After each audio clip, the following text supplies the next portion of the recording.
কাজ কিছুটা এগিয়ে রেখেছি। $50,000 চাইছি। কি ব্যাপার? ডল কোথায়? কোথায় রেখে এলে তাকে? Hello, mister Parker speaking. দলের কোনো ক্ষতি হবে না।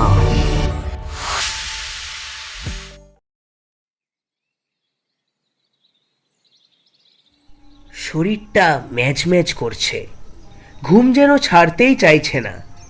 পর্দা ফেলা জানলার দিকে তাকিয়ে বুঝতেই পারা গেল না ঠিক কটা বাজে। মেঘলা দিন। রিচার্ড বালিশের তলা থেকে হাতঘড়ি বার করে দেখে অবাক হয়ে গেল। আরে 8টা বেজে গেছে।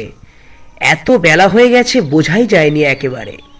লাফ দিয়ে বিছানা থেকে উঠে পড়ল রিচার্ড। রেডি হয়ে জামাকাপড় পরে আধ ঘন্টার মধ্যেই তৈরি হয়ে বেরিয়ে পড়ল সে। জ্যাকেটের কলার দুটো ভালো করে টেনে দিয়ে হন হন করে হেঁটে চলল রিচার্ড রয়্যাল অ্যাটেনিউ দিয়ে। রাস্তা একেবারে ফাঁকা, দু একজন লোক মাত্র পরে পরে দেখতে পাওয়া যাচ্ছে। রিচার্ড তাড়াতাড়ি চলতে চলতে একবার ঘড়ির দিকে তাকিয়ে নিল এবং মনে মনে ভাবল যে না, তেমন দেরি হয়নি, ঠিক সময় পৌঁছে যাবে সে। 9টা বাজার ঠিক 5 মিনিট আগে পার্কটার সেই পাইন গাছটার নিচে পৌঁছেও গেল। ওভারকোট পরা একজন গাছটার নিচে দাঁড়ানো, এমনভাবে যে ভালো করে না দেখলে পুরুষ কি নারী বোঝবার উপায় নেই। লনা তার জন্যই ওখানে অপেক্ষা করছে। রিচার্ড এগিয়ে আসতেই লনা খামটা বাড়িয়ে ধরল। একটা চিঠি। রিচার্ড চিঠি নিয়েই ওভারকোটের পকেটে ফেলল। ততক্ষণে লনা চলতে শুরু করেছে। রিচার্ডও আর দাঁড়ালো না। সেও যে পথে এসেছিল সেই দিকেই আবার চলতে লাগলো জোর কদমে। রিচার্ড এসে দাঁড়ালো মিস্টার জনের বাড়ির সামনে। জনশূন্য লন। লনের বুক চিড়ে গেট পর্যন্ত চলে গেছে সুরকি ঢাকা সুন্দর রাস্তা। সেই রাস্তার উপর দাঁড়িয়ে রয়েছে একটি গোলাপি রঙের সুন্দর গাড়ি। রিচার্ড পায়ে পায়ে এগিয়ে গেল গাড়িটার দিকে। তারপর চকিতে একবার তাকিয়ে নিল চারিদিকে। এবার চিঠিটা পকেট থেকে বার করেই গাড়ির সিটের উপর ফেলে দিল। মাত্র কয়েক সেকেন্ডের কাজ। বাড়ি থেকে বেরোবার আগে ঝট করে নজর বুলিয়ে নিল জানালা দরজাগুলোর দিকে। কেউ নজর করেনি, কেউ বুঝতেই পারেনি কিছু। নিশ্চিন্ত হয়ে নামলো রিচার্ড।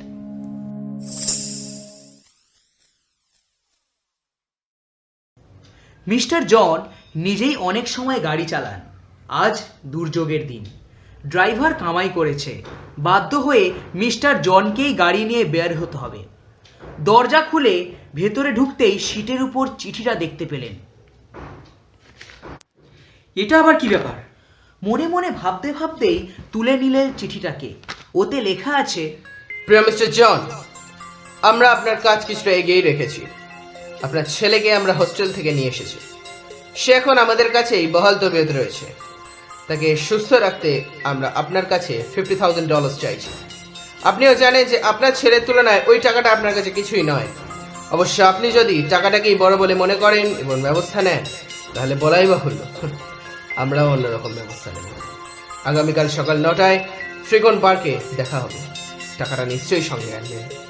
ধন্যবাদ। অন্তে আপনার বন্ধু মিস্টার এক্স। চিঠিটা পড়েই খুব চিন্তিত হয়ে পড়লেন মিস্টার জন। কয়েক মিনিট চুপচাপ নিচেই বসে রইলেন তিনি। অনেকগুলো চিন্তা ভাবনা তাকে চটপট ছুঁয়ে গেল। তারপরই দ্রুত গতিতে গাড়িতে স্টার্ট দিলেন। প্রথমে গেলেন হোস্টেলে। ছেলেকে পাবেন না জেনেও গেলেন তিনি। সেখানে গিয়ে শুনতে পেলেন যে বাড়ি থেকে কাকা এসেছিল, তার সঙ্গে চলে গেছে। কিন্তু একটু আশ্চর্য হলেন মিস্টার জন।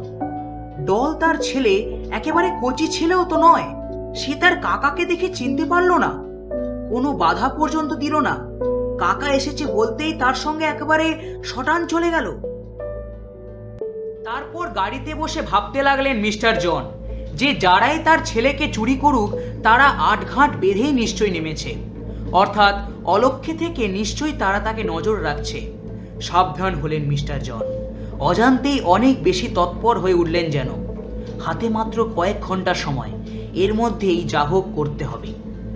ডল তার ছেলেকে নিয়ে অনেক অনেক স্বপ্ন মিস্টার জনের। সুন্দর পুতুলের মতো গড়ন বলে ওর মা নাম রেখেছে ডল। শহরের সেরা হোস্টেলে রেখে সবচেয়ে ভালো স্কুলে তাকে পড়াচ্ছেন। পড়াশোনাতেও যথেষ্ট ভালো ফল করেছে ডল, কিন্তু তাই বলে $50,000 দিয়ে ছেলেকে ছাড়িয়ে নেবেন? গুন্ডাদের কাছে নথি স্বীকার করতে একেবারেই মন চাইছিলেন না তার, যদিও $50,000 তার কাছে কিছুই নয়। ডলের স্কুল থেকে সোজা বাড়ি চলে গেলেন মিস্টার জন। চুপচাপ বসে বসে ভাবতে লাগলেন এরপর কি করা যায়। ডলের মা ঘরে ঢুকলেন, জিজ্ঞেস করলেন, কি ব্যাপার? ডল কোথায়? কোথায় রেখে এলে তাকে? মিস্টার জন ভেবেছিলেন যে এই মুহূর্তে স্ত্রীকে জানাবেন না, কিন্তু উপায় না দেখে শেষ পর্যন্ত চিঠিটাকেই বাড়িয়ে দিলেন। চিঠিটা পড়েই অঝরে কাঁদতে শুরু করলেন লিজা। লিজা বললেন, কিন্তু টাকা পেলেই যে ওরা ডলের কোনো ক্ষতি করবে না এমন নিশ্চয়তা তুমি কোথায় পাচ্ছ? কাগজে তো কত খবর বের হয় যে মুক্তিপণ দেওয়া সত্ত্বেও গুন্ডারা বাচ্চাটাকে মেরে ফেলেছে। অনেক সময় বাচ্চারা ওদের আড্ডার খবর মুক্তি পাওয়ার পরে পুলিশকে জানিয়ে দিতে পারে। এই আশঙ্কাতেই তো বাচ্চাদের মেরে ফেলে ওরা।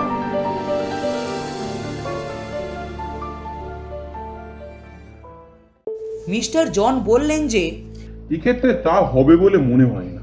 তার কারণ চিঠিটা পড়েই আমার মনে হয়েছে যে এরা পেশাদাররা কখনো ভুল করে না। টাকা পেলেই এরা দলকে ছেড়ে দেবে। তার কারণ শুধু একবার ছেলে চুরি করেই ওরা ওদের কাজে ইতি করবে না।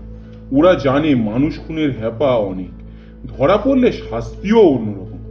সেই নিয়ে উতলা হবার কোনো কারণ নেই, কিন্তু আমি ভাবছি অন্য কথা। কি তুমি কি ভাবছো? টাকাটা এভাবে জলে চলে গেল তাই? না না, আমি ভাবছি এভাবে আমাকে বোকা হতে হচ্ছে। কোনো উপায় কি নেই বেটাদের ধরবার? তবে অবশ্য আমাদের ভাগ্য ভালোই বলতে হবে, কারণ ছেলে ধরারা আমাদের সামর্থ্যের মধ্যেই টাকার অঙ্কটা চেয়েছে। ভাগ্যিস ধার করতে হচ্ছে না।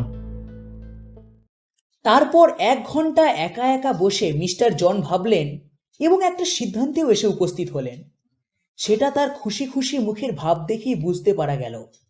মিস্টার জন উঠে গিয়ে রিসিভার টেনে দিলেন, ফোন করলেন মিস্টার বার্কারকে।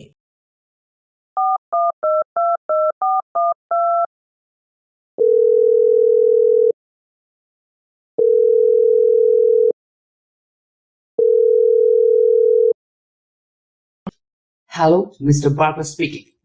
আমি জন, আপনাকে আমার খুব প্রয়োজন ভাই। একবার আমার বাড়িতে আসতে পারো? জরুরি দরকার। মিস্টার বার্কার বললেন, আমি এক্ষুনি আসছি। মিস্টার জন বললেন, আমি একটা বিপদে পড়েছি।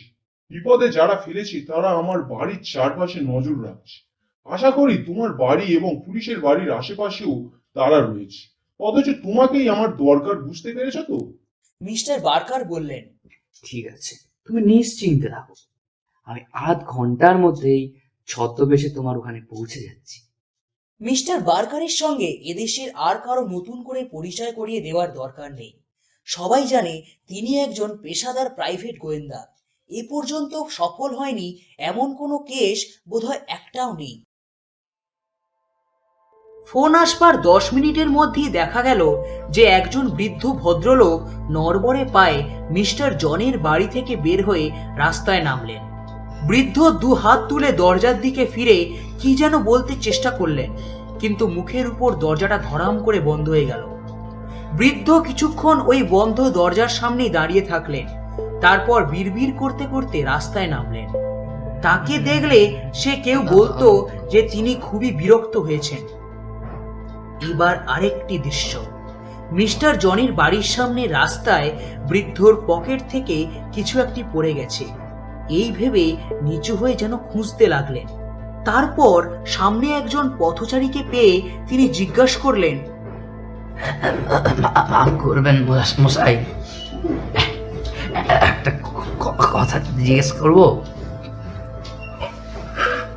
এটা কি মিস্টার জনের বাড়ি? নম্বরটা দেখছি ঠিকই আছে।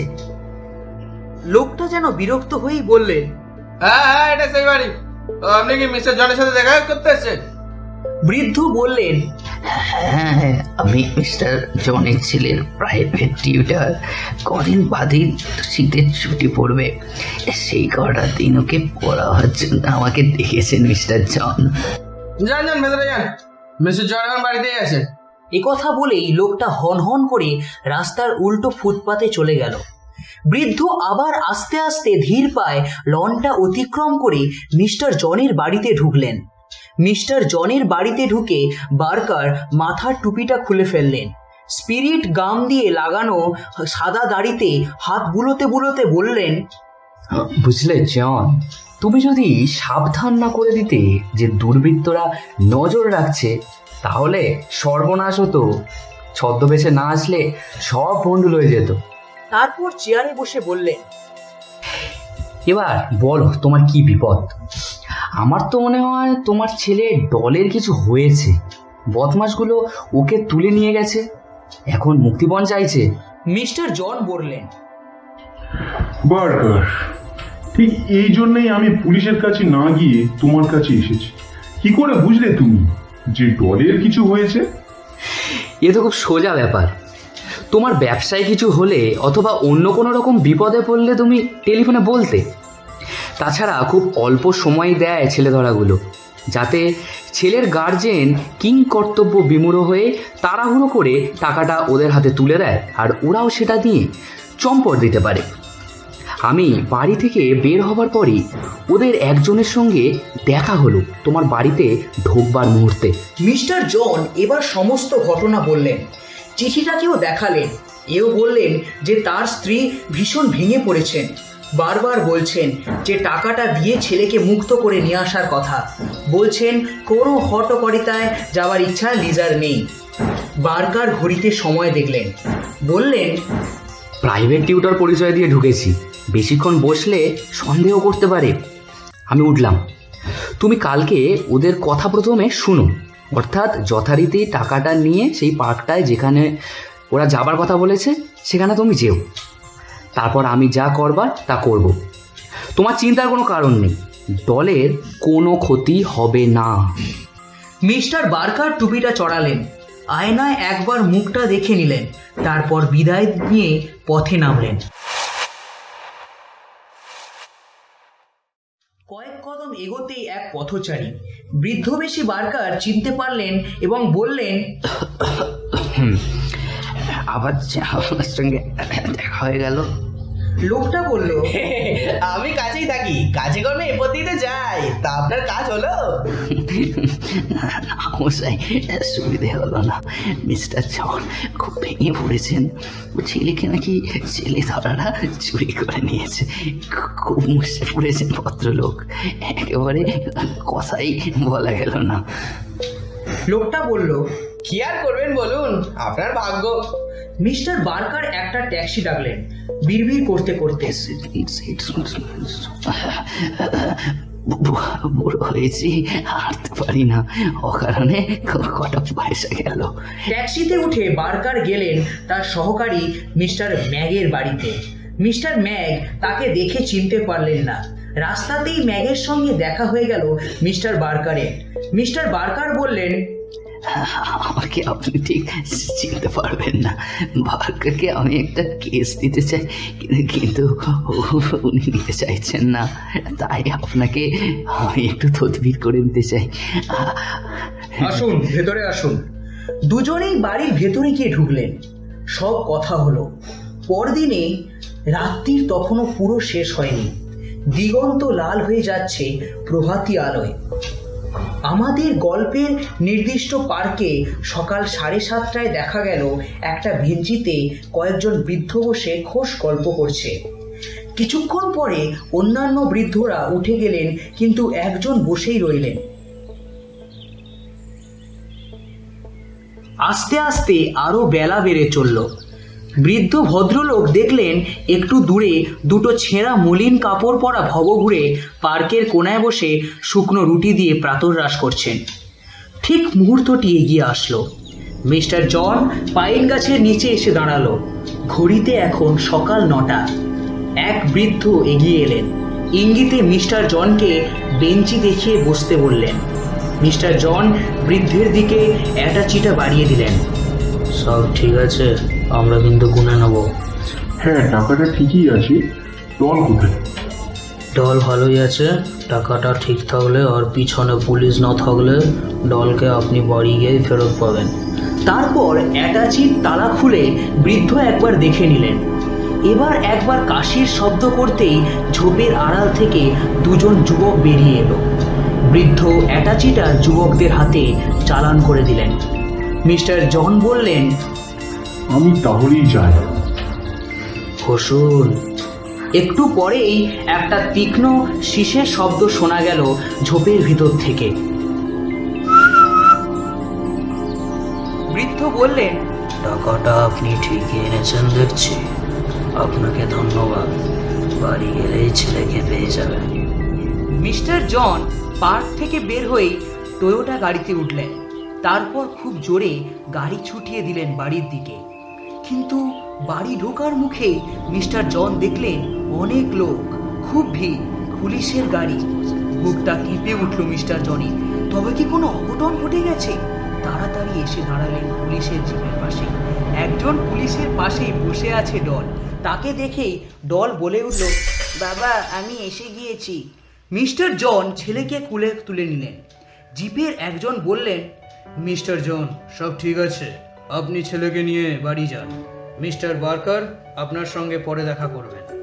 কিছুই বুঝতে পারলেন না মিস্টার জন। যন্ত্রচালিতের মতোই ছেলেকে কোলে নিয়ে বাড়িতে গিয়ে ঢুকলেন।